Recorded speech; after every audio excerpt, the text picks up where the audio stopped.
Hey guys, it's John Roche here with Everyday Gaming, bringing you a deck profile from ARG States. I got second place after Swiss, went 4-1 playing OTT.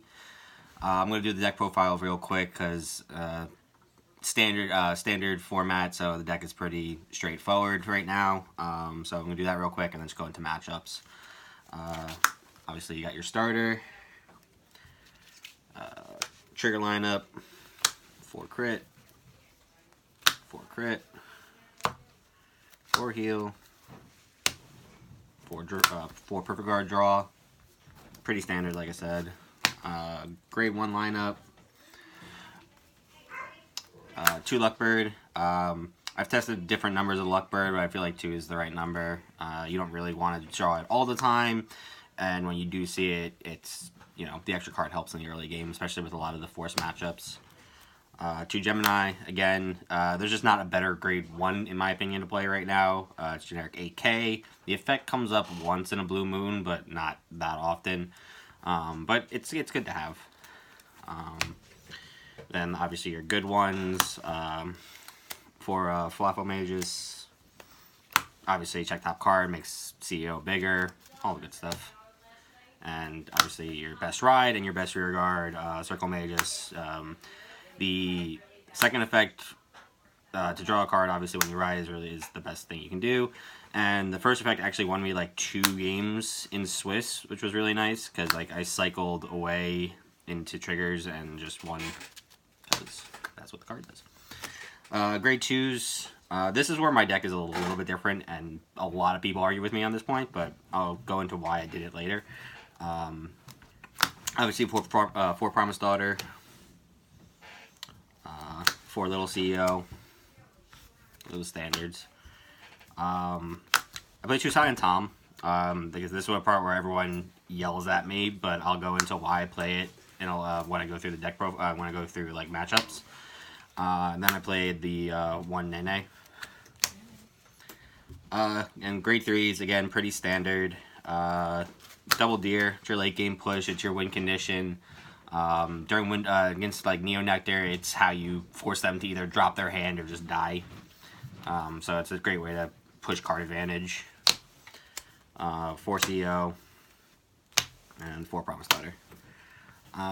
So through my matchups, round 1 I played Kagero, round 2 Nectar, round 3 Nectar, round 4 Shadow Pal, round 5 Nectar. So I played Force all day. My only loss was in round 3 to Nectar because basically I ran dry on triggers in the late game and I had like 4 left in deck and just couldn't draw. I couldn't hit a trigger. So the reason why I play Silent Tom, which is I think the most interesting part of the video, Silent Tom's effect is awful. It doesn't do obviously what Old Tom does, like being able to have to guard with triggers. It's either getting perfect guarded and trigger, like obviously trigger shield marks are so high that the number really doesn't make sense a lot. Why I played it was because against force decks, the guarding only with zeros is irrelevant. It's the gaining 6k on the call, because against force decks, hitting that magic number of 23 on any column like really forces them to have to drop the cards out of their hand, and that to me just was more important than like calling a Nene to make a CEO column up to 17 by yourself and a 25 column with a 8k booster behind it, or a chance to like hit another trigger. So I went with the 2 Tom just to again push the 23 columns. Just it seemed like a better option to me. It did what it was supposed to do, and actually got to some situations where people have like PTSD from Old Tom and think that Tom's important, so like they'll kill it as soon as possible, like ignoring Promised Daughters for some reason. So that's really it. Got to top 8. Was supposed to play Shadow Pals again, but unfortunately my opponent had to leave, so I got the buy into top 4. Played Nectars in top 4. Proceeded to 2-0 that matchup, and then I was supposed to play Nectars, my only loss in Swiss in the finals, but we ended up splitting. So that was it. Like I said, went 4-1. Great weekend. OTT really strong in this format because Force is now the most represented and best deck again. that's really it. Look forward to more deck profiles from Everyday Gaming.